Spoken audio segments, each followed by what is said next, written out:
বাকি 8টি হচ্ছে ওয়াজিব, নামাজের ওয়াজিব। আর ওয়াজিব গুলিও ফরজ, কিন্তু রুকুন থেকে ভিন্ন, রুকুনের মতো না। পার্থক্য কি হুকুমের দিক থেকে?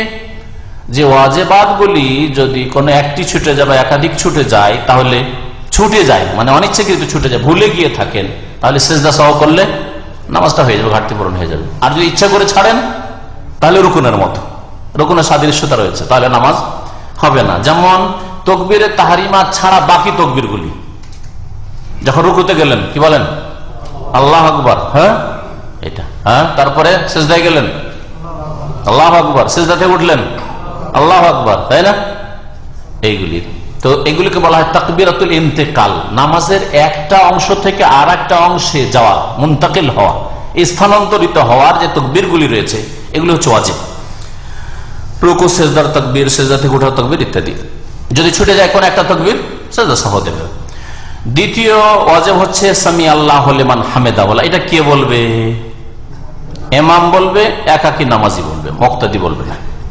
কারণ নবী করিম সাল্লাল্লাহু আলাইহি ওয়াসাল্লাম বলেছেন, ভালো করে শুনেন, কারণ এই ক্ষেত্রেও একদল ইখতিলাফ করেছে যে মুক্তাদিও সামি আল্লাহু লিমান হামিদা বলবে। ওই হাদিসের খেলাফ এটা, যে হাদিস আছে ইযা ক্বালাল ইমামু সামি আল্লাহু লিমান হামিদা, যখন ইমাম বলে সামি আল্লাহু লিমান হামিদা ফাকুলু, তখন তোমরা বলো রব্বানা লাকাল হামদ ওয়া লাকাল হামদ। তৃতীয় ওয়াজিব হচ্ছে রব্বানা ওয়া লাকাল হামদ বলা। ওয়াও দিয়ে কয়েক রকম ভাবে বলতে পারেন। এটা কে বলবে? হ্যাঁ, শুধু মুক্তাদি। ইমামও বলবে, মুক্তাদিও বলবে, আর মুনফারিদ একাকী নামাজি বলবে। নামাজি 3 রকমের, নামাজি ইমাম, হয়তো নামাজ যে পড়ছে সে ইমাম, অথবা মুক্তাদি জামাতে আছে পিছনে, আর না হলে একা একা নামাজ পড়ছে, একাকী নামাজি। 3 শ্রেণীর নামাজিকেই রব্বানা ওয়া লাকাল হামদ বলতে হবে। বলবে সামি আল্লাহু লিমান হামিদা, তারপরে নিজে বলবে রব্বানা ওয়া লাকাল হামদ। যখন ইমাম রব্বানা ওয়া লাকাল হামদ বলবে, মুক্তাদিরা বলবে রব্বানা ওয়া লাকাল হামদ। একা নামাজ পড়েছেন সামি আল্লাহু লিমান হামিদা বলবেন, রব্বানা ওয়া লাকাল হামদ বলবেন। একা, আপনার আর মুক্তাদি না, আপনি একাই নামাজ পড়েছেন, সামি আল্লাহু লিমান হামিদা, রব্বানা ওয়া লাকাল হামদ। 4 নম্বর ওয়াজিব হচ্ছে রুকুতে সুবহান রাব্বিয়াল আযীম বলা।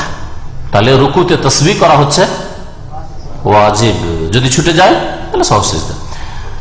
5 নম্বর হচ্ছে সিজদাতে সুবহানা রাব্বিয়াল আলা। এগুলিতে আয়াতের উপর আমল করা হয়েছে।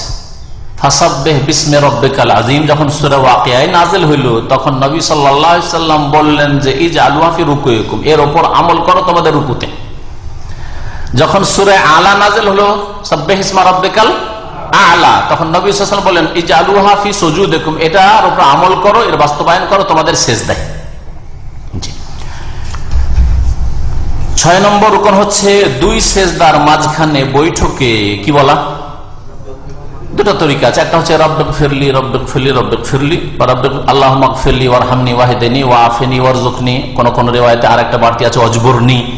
অজবরনি ছাড়া সহিহ বুখারীতে আছে, যেমন আগেরটা বললাম এটা সহিহ বুখারী, আল্লাহুম্মা গফিরলি ওয়ারহামনি ওয়াহদিনি ওয়াআফিনি ওয়ারযুকনি, ওখানে অজবরনি নাই। অন্য রিওয়ায়াতে আল্লাহুম্মা গফিরলি ওয়ারহামনি ওয়াহদিনি অজবরনি ওয়ারযুকনি ইত্যাদি। এটা ওয়াজিব। তাহলে 7 নম্বর হচ্ছে প্রথম তাশাহুদ। 4 রাকাত বিশিষ্ট বা 3 রাকাত বিশিষ্ট নামাজের প্রথম যে তাশাহুদ, এটা যোহরে, আসরে, মাগরিবে, এশাতে, ফজরে নেই, তাহলে 4 ওয়াক্ত নামাজ আছে।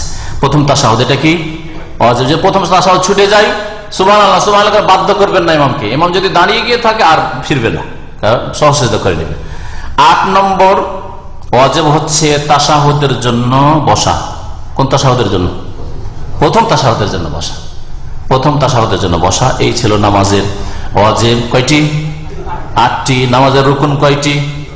14টি। আর নামাজের শর্ত কয়টি? 9টি। টোটাল কতটি? 31টি। আপনাদের আগে আমি বলতে পারলাম।